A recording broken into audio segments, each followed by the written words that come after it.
Bem-vindo ao nosso canal no Spotify. Você ouvirá agora uma mensagem do nosso pastor Daniel Ventura. Deus o abençoe e fale ao seu coração. Isaías 43, verso 1, diz-nos assim a palavra de Deus. Mas agora assim diz o Senhor, aquele que o criou, ó Jacó, aquele que o formou, ó Israel. Não tema, pois eu o resgatei. Eu o chamei pelo nome, você é meu. Quando você passar pelas águas, eu estarei com você. Quando passar pelos rios, eles não o encobrirão. Quando passar pelo fogo, você não se queimará. As chamas não o deixarão em brasas. Pois eu sou o Senhor, o seu Deus, o Santo de Israel, o seu Salvador. Verso 5. Não tenha medo, porque eu estou com você. Guarde isso no seu coração. Esta é a palavra de Deus para você nesta manhã. Não tenha medo. Eu estou com você, diz o Senhor. Há uma verdade na jornada missionária, e nós experimentamos isso, e podemos testificar pelos testemunhos que ouvimos, de que ninguém que empreende sua vida, seu tempo, numa ação missionária, volta do mesmo jeito que foi.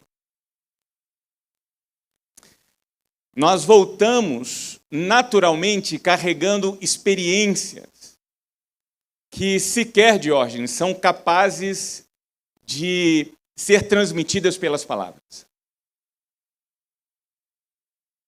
E eu posso afirmar que, junto com os momentos extraordinários que Deus nos permitiu viver durante aqueles dias, e nós percebemos, sim, o agir de Deus em nós e entre nós, tivemos também a oportunidade de ver dores, de ver traumas, de percebermos marcas profundas na alma de crianças, adolescentes, jovens, adultos, idosos. E em meio a tudo isso, seja lá na Amazônia, seja aqui na nossa realidade, no nosso cotidiano, quando a vida se agiganta, quando a dor ela se torna real, consequentemente, a pergunta também se torna real. E a pergunta, diante de situações e de circunstâncias como a que acabei de mencionar, é esta. E agora? E agora? E Isaías 43 é composto exatamente para situações como essa. Para gente que atravessa a água, para gente que é obrigado a atravessar o fogo, para gente que, na sua jornada pela vida, se vê em alguns momentos sem chão, para gente que precisa ouvir dos céus a voz de Deus ecoando na sua direção, antes de qualquer explicação, antes de qualquer solução, o que o próprio Deus fala através do profeta Isaías: você é meu. Você é meu. Eu te chamei pelo nome. Você é meu filho amado, você é minha filha amada. Repare na ordem de Deus aqui. Ele não começa dizendo o que nós precisamos fazer. Deus inicia a sua fala declarando em alto e bom som quem somos, quem você é. E não apenas quem você é, mas quem você é nele. Eu te criei, eu te formei, eu te remi, eu te chamei pelo nome. Isso é aliança, isso é pertencimento.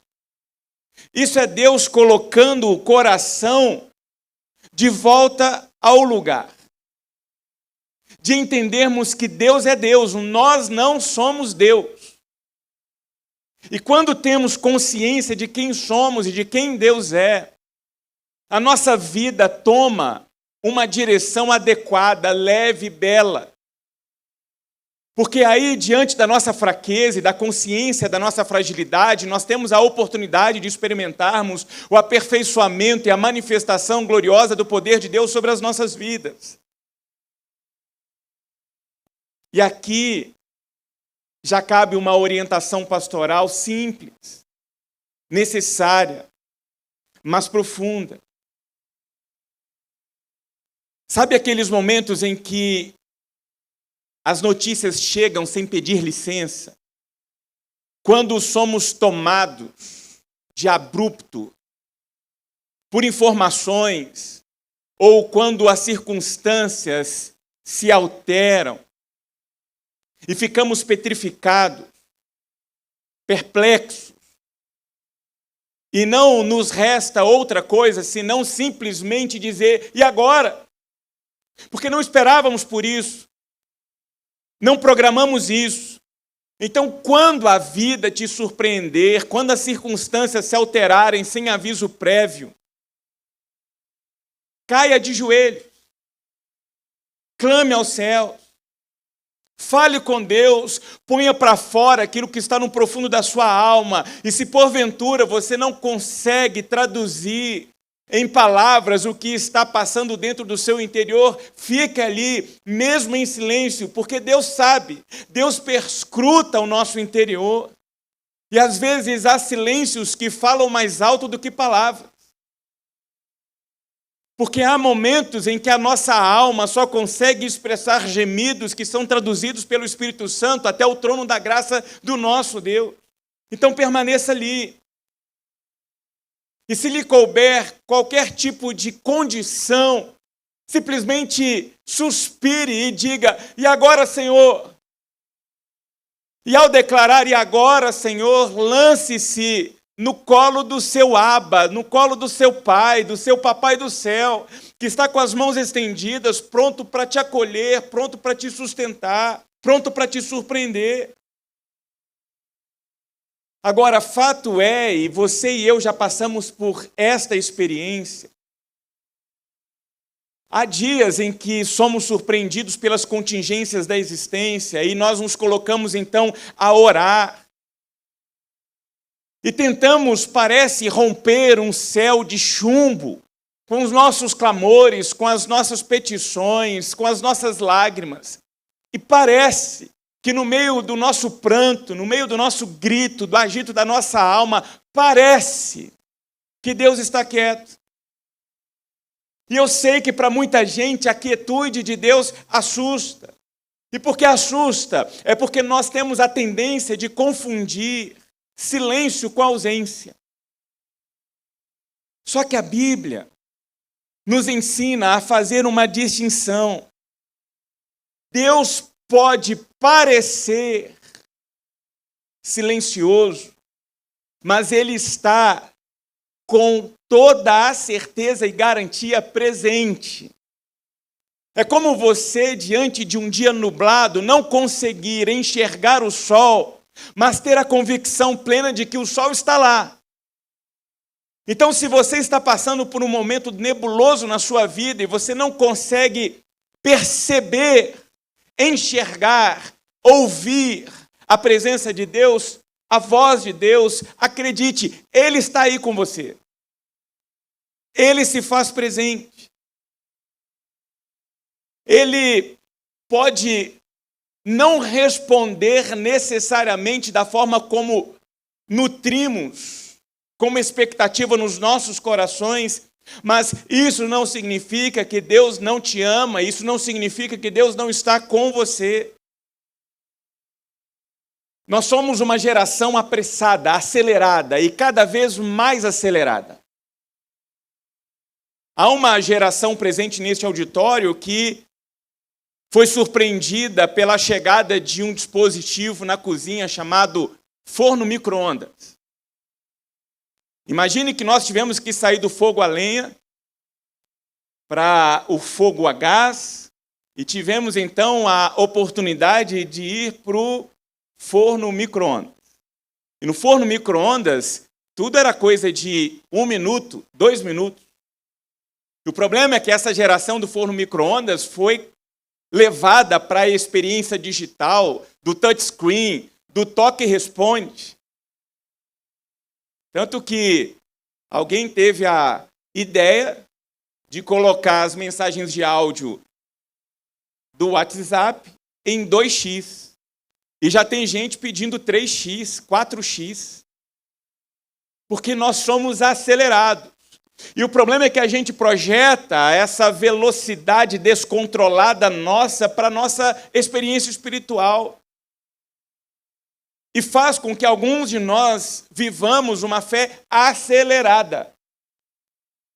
Em contraponto à necessidade de nutrirmos e vivermos uma fé madura. E qual a diferença da fé acelerada da fé madura? A fé madura não é a fé que sente menos. Não é a fé que possui uma proteção ultra max gospel, nos livrando, e vou pegar emprestada aqui, inclusive, a expressão que o Fagner trouxe para nós, até de uma encravada. Não é essa a proposta do texto sagrado. A fé madura é aquela fé que aprende a esperar em Deus.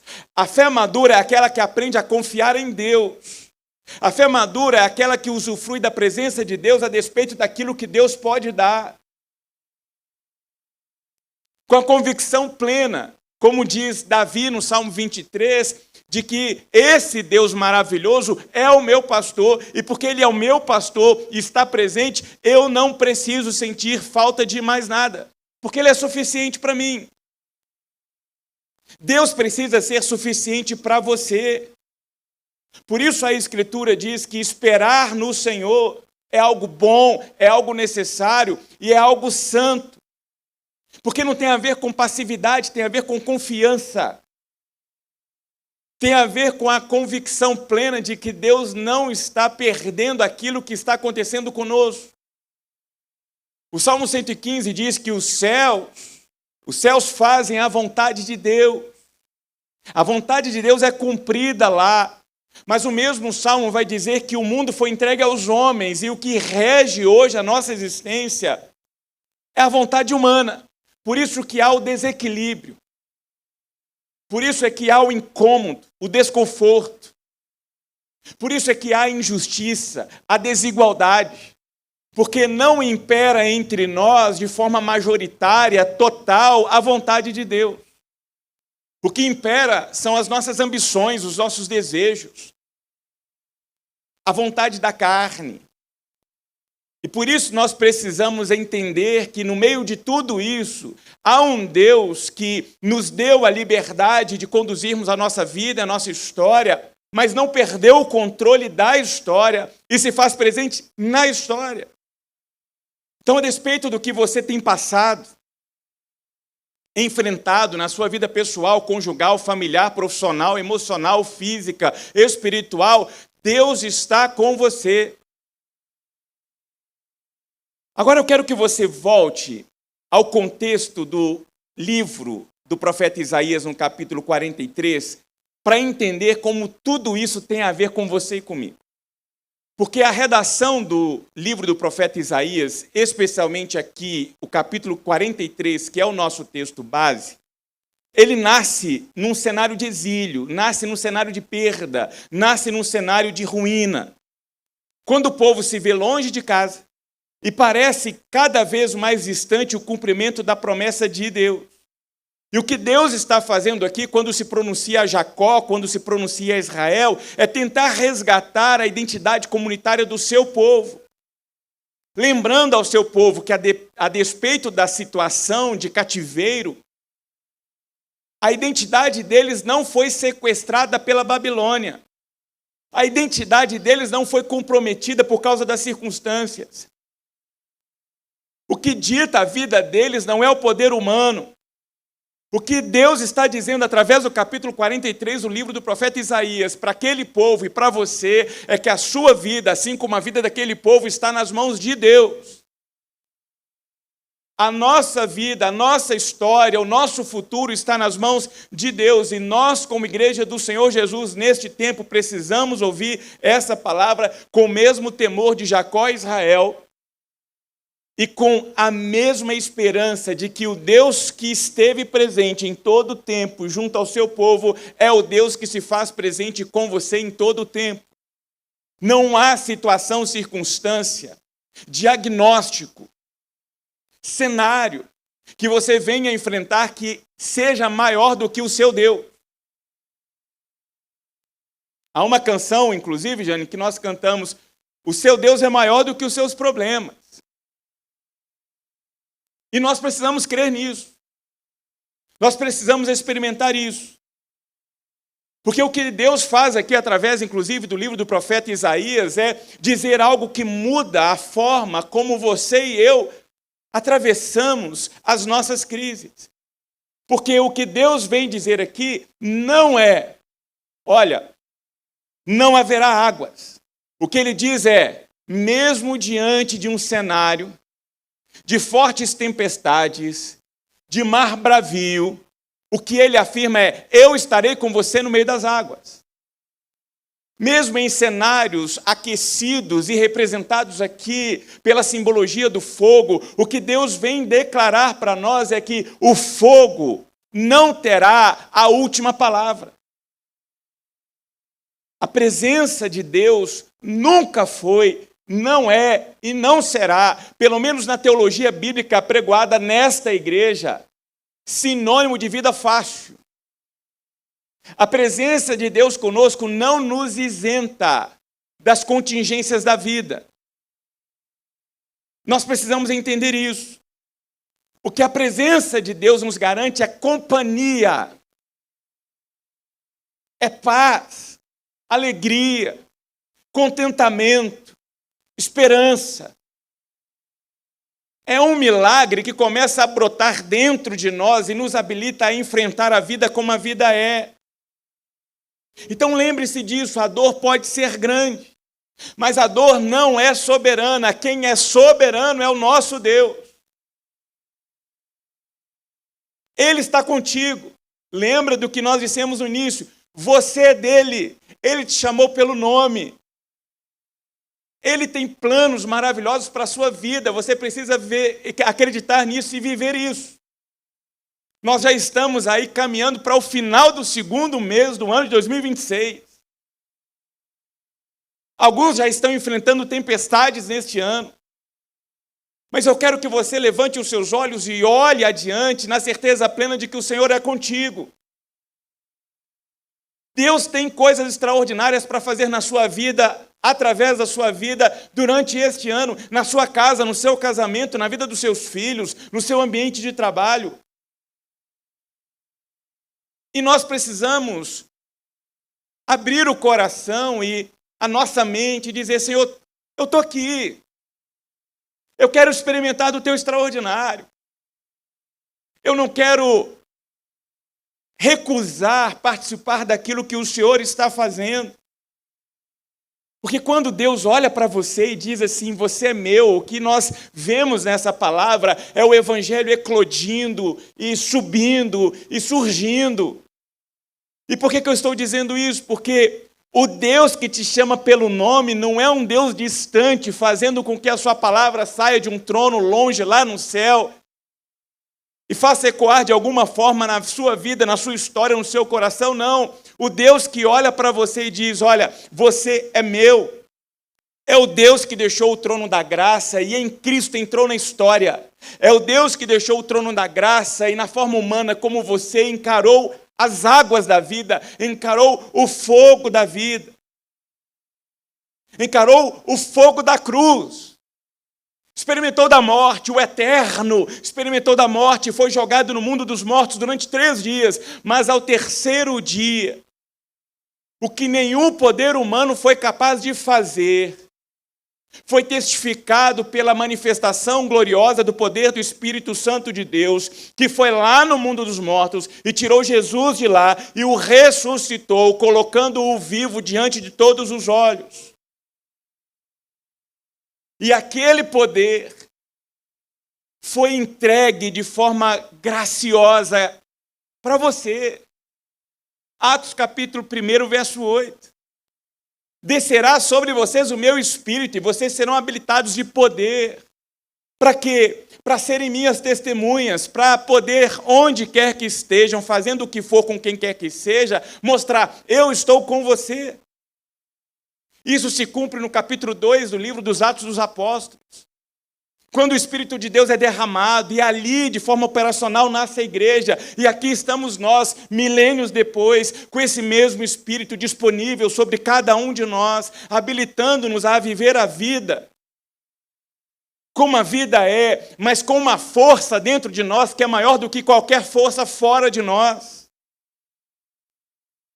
Isaías, no verso 13 do capítulo 43, eu quero que você ouça essas palavras, que é um refrão que eu quero que você guarde no seu coração e de forma adequada vive e experimente essa verdade durante todo esse ano. Nos diz assim Deus, no verso 13 do capítulo 43 do livro do profeta Isaías: desde a antiguidade eu sou. Nenhum deles pode livrar alguém de minhas mãos. Agindo eu, quem o impedirá? Agindo eu, quem o impedirá?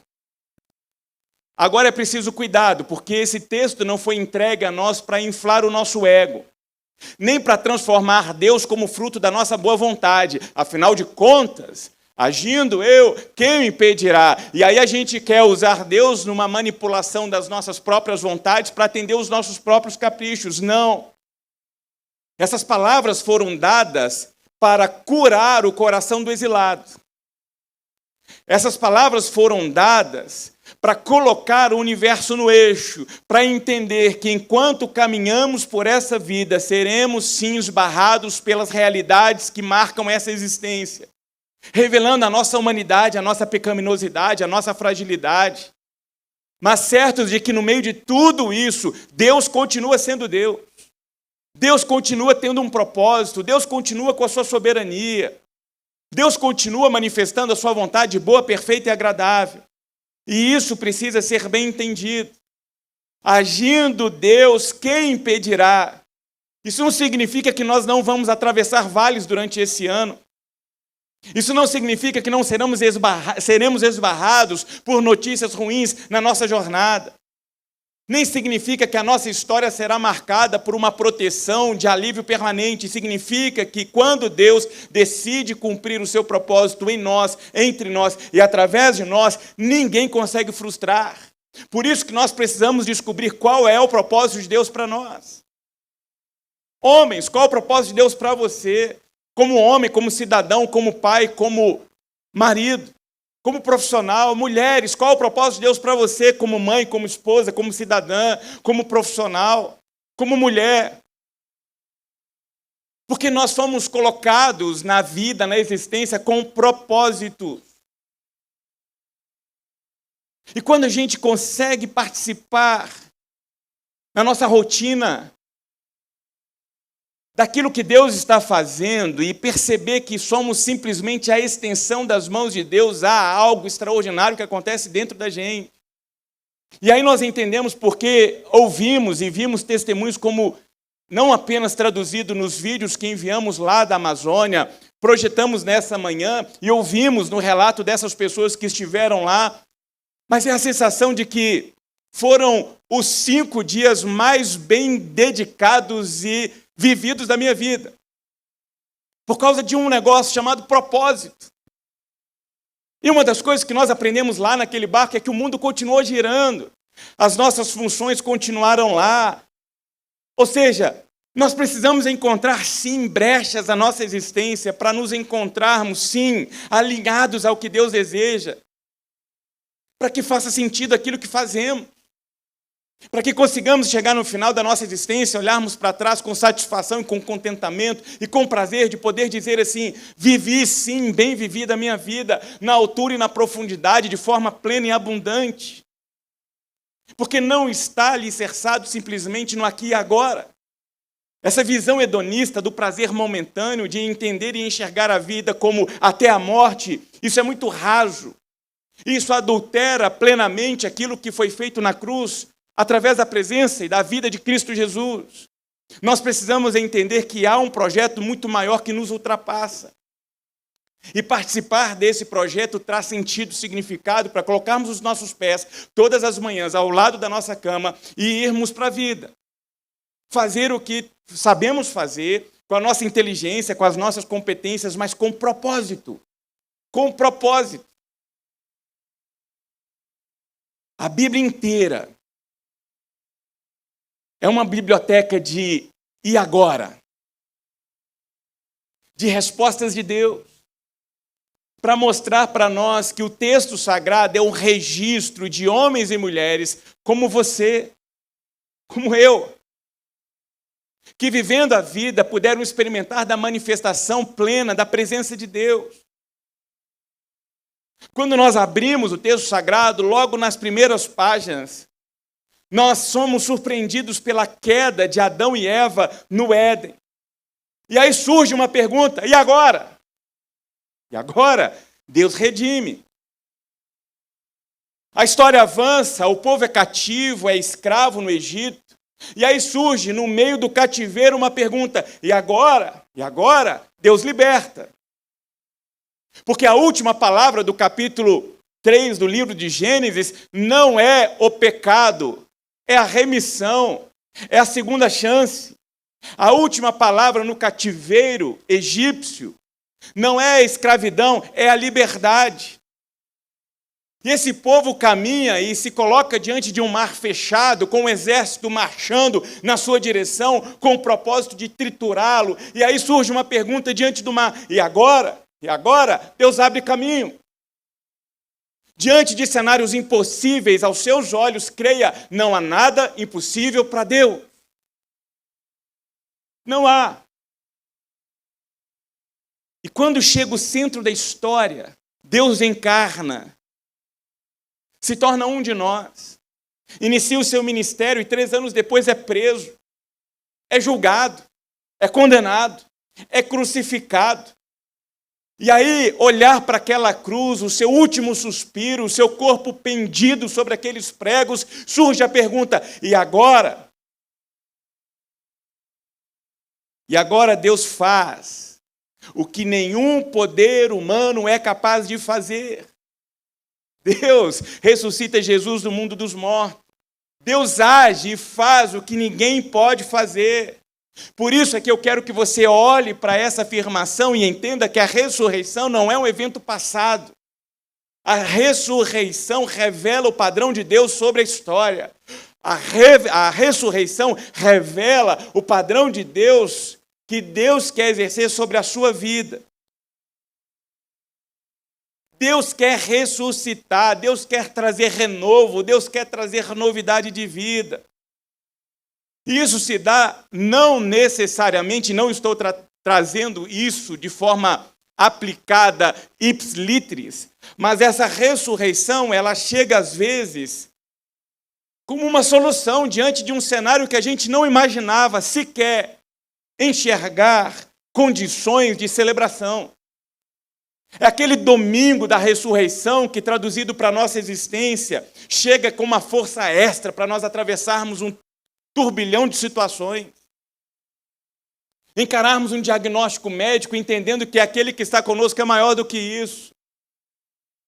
De encararmos a vida com uma paz que antes de qualquer resposta visível nos faz se posicionar em pé, consolidados, solidificados, nos dá uma noite de sono e de descanso, sabendo que a nossa vida não está ao aléu, ao acaso. E em meio a tudo e todas as vezes, com a convicção plena de que Deus não perdeu o controle, o Senhor é comigo. Essa é a promessa de Jesus. Eu estarei com vocês todos os dias até o fim dos tempos. E aqui entra um confronto necessário para você e para mim. Por que para você e para mim? Porque nós temos a tendência, a tentação de querer controlar tudo e todos. Nós queremos assegurar o futuro, nós queremos ter a garantia dos nossos prognósticos, como se o futuro dependesse da nossa competência. E alguns chamam isso, inclusive, de prudência. de previdência. Só que Tiago, no capítulo 4, nos confronta. Primeiro, Tiago não está proibindo o planejamento. O planejamento é necessário. O que ele denuncia no capítulo 4 da sua epístola é presunção. E ele diz assim: hoje ou amanhã iremos para esta ou aquela cidade, passaremos um ano ali, faremos negócio, ganharemos dinheiro. Opa, calma aí. Isso é presunção pura. Você achar de verdade que tem a competência de garantir que aquilo que você está almejando e planejando vai acontecer. Então ele confronta: vocês nem sabem o que acontecerá amanhã, que é a vida. Vocês são como neblina que aparece por um pouco de tempo e depois se dissipa. Aí a cura bíblica surge de forma simples e profunda. Tiago vai dizer: em vez disso, sabe o que vocês deveriam declarar? Se o Senhor quiser, viveremos. Se o Senhor quiser, faremos isso ou aquilo. Isso aqui não é fatalismo. Isso aqui é humildade, é a consciência de que, inclusive, o fôlego da vida é dom de Deus. Nós não temos a garantia de que acordaremos amanhã. Por mais dinheiro que tenhamos em conta, por mais patrimônio que possamos colecionar nessa vida, por mais influência que tenhamos sobre as pessoas, nós não temos condições de garantir sequer um minuto a mais de vida. Isso significa que nós precisamos andar pela vida planejando a vida de mãos abertas. Por quê? Porque a história não está nas nossas mãos. A história está nas mãos de Deus, que não perdeu o controle da história. E por isso nós precisamos nos render, por isso nós precisamos nos lançar ao seu colo, dar e agarrar as nossas mãos às mãos de Deus e sermos conduzidos por Ele, porque os planos que Ele tem para nós, está lá no capítulo 29 do livro do profeta Jeremias, verso 11, são extraordinários, maravilhosos, dão sentido à nossa existência. E aqui eu quero projetar uma âncora espiritual sobre a sua alma. Jesus disse algo que fortalece o nosso coração quando estamos trafegando pela vida e as ameaças da existência parecem intransponíveis. No capítulo 10 do livro do Evangelho de João, no verso 28 e 29, ele diz assim: eu lhes dou a vida eterna, e elas jamais perecerão, ninguém as poderá arrancar da minha mão. Isso aqui não é fórmula para manipulação dos resultados. Isso aqui é um chão para mantermos a nossa fé arraigada, certos de que nós estamos diante de um Deus vivo. A mão que governa a história não perdeu o controle. Deus vê o que se passa. Deus está acompanhando a sua jornada.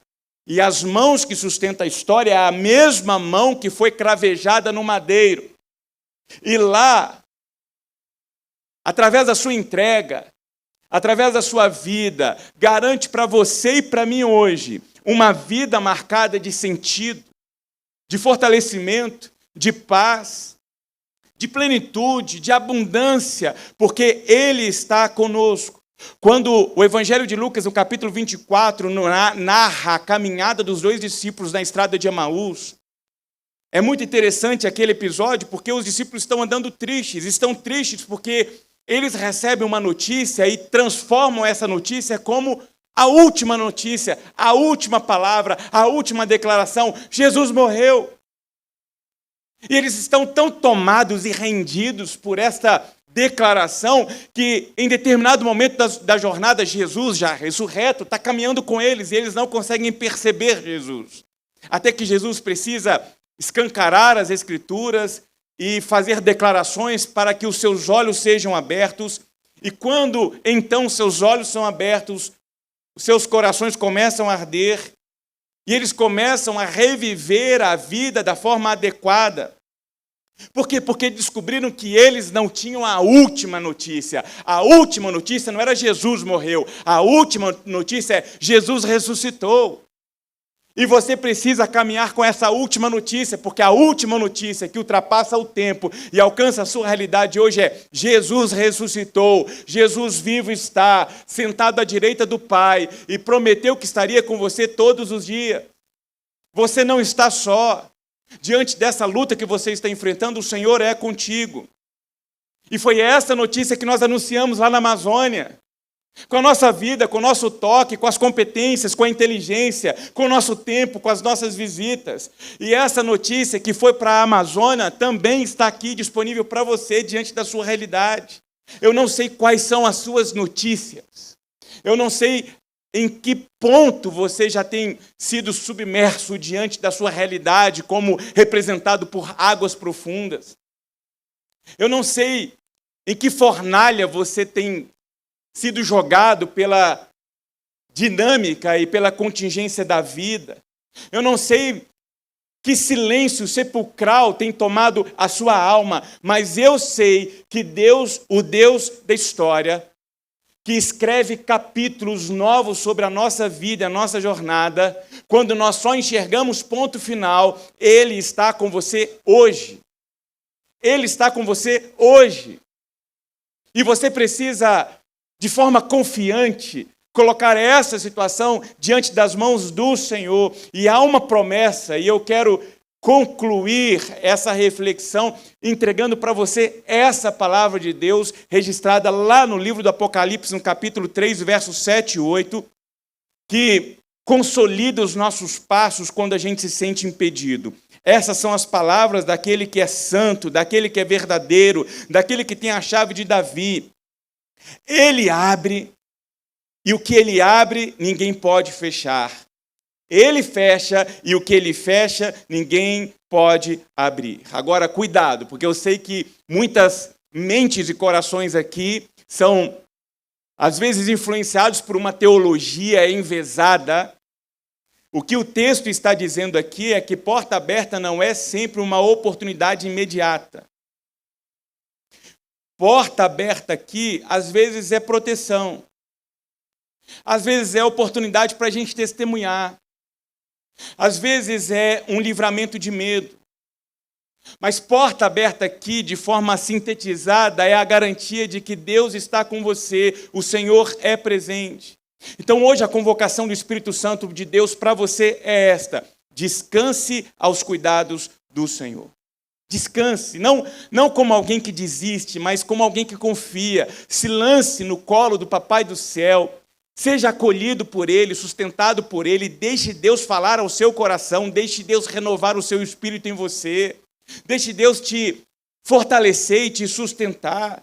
Espere no Senhor, não com paralisia, mas espere como quem obedece. Dê passos de fidelidade, de compromisso. Não comprometa a sua fé. Confie no Senhor de todo o seu coração.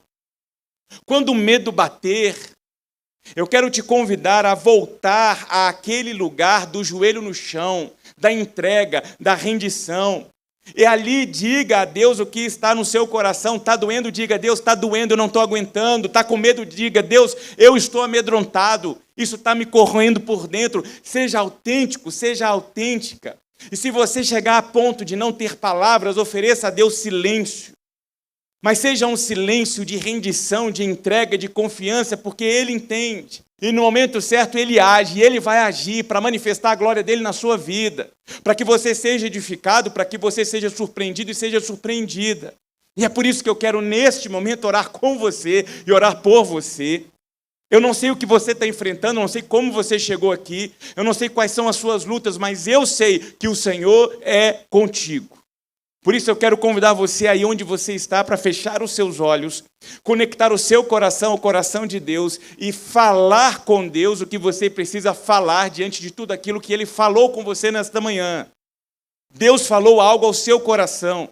A palavra de Deus tocou algum momento, alguma fase da sua jornada, e eu quero que você responda isso dizendo com sinceridade o que se passa no seu coração para com Deus. Certo e certa de que, uma vez derramado e derramada, entregues no colo de Deus, permitindo que Deus, na sua soberania, graça, bondade, fidelidade, haja, não há nada nem ninguém que vai frustrar os planos e os sonhos que Deus tem para você. O que você precisa fazer é entregar, é confiar, é se render, é demonstrar de forma muito prática que você confia em Deus. Então coloca aí o seu casamento, coloca os seus filhos, coloca o seu ambiente de trabalho, coloque essa enfermidade, coloque esse sentimento que corrói o seu coração, coloque isso diante de Deus e diga: Deus, eu quero ser alvo da sua ação, do seu cuidado, do seu sobrenatural, do seu poder. O mesmo poder que tirou Jesus Cristo do mundo dos mortos, eu estou pronto, estou pronta para ser alcançado por esse poder. Para testificar que o Deus a quem sirvo é o único Deus vivo sobre tudo e sobre todos.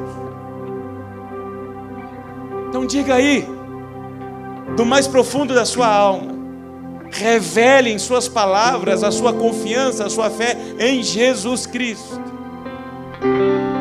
Senhor, nós nos rendemos diante de Ti. E obrigado por nos lembrar nesta manhã quem nós somos e quem o Senhor é. Pedimos a cura para a nossa ansiedade, Senhor. Nós precisamos aprender a confiar no Senhor, a entregar genuinamente a nossa vida, a nossa história nas boas mãos do Senhor. Retire de nós, ó Deus, a presunção, a arrogância, a autossuficiência. Dá-nos humildade, para que possamos, diante da revelação da nossa fraqueza e da nossa pequenez, contemplarmos a manifestação e o aperfeiçoamento do poder do Senhor sobre as nossas vidas. Ajuda-nos, ó Deus, por meio do Teu Espírito Santo, a confiar no Senhor, quando tudo parece acinzentado, quando as águas começam a subir, quando o fogo aumenta. Ajuda-nos a ver o Senhor em meio a tudo isso, a percebermos a presença do Senhor em meio às águas, a presença do Senhor em meio ao fogo, porque o mesmo Deus que se fez presente na história, marcando a história com ações sobrenaturais, poderosas, é o mesmo Deus que está sobre a nossa própria história.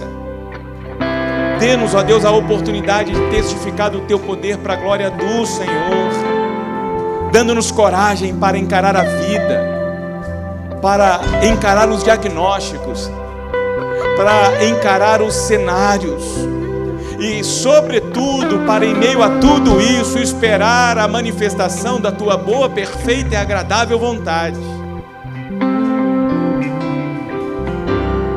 Bem-aventurado, feliz, aquele que sabe esperar no Senhor, revelando a confiança no Senhor, a fé no Senhor.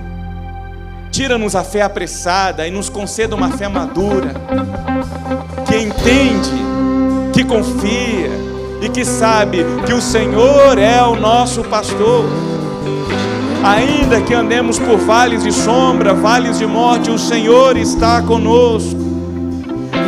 E que a esperança da ressurreição nos fortaleça, nos coloque de pé, e que governe o nosso coração, para que possamos ver a glória do Senhor em meio a tudo aquilo que temos vivido e passado.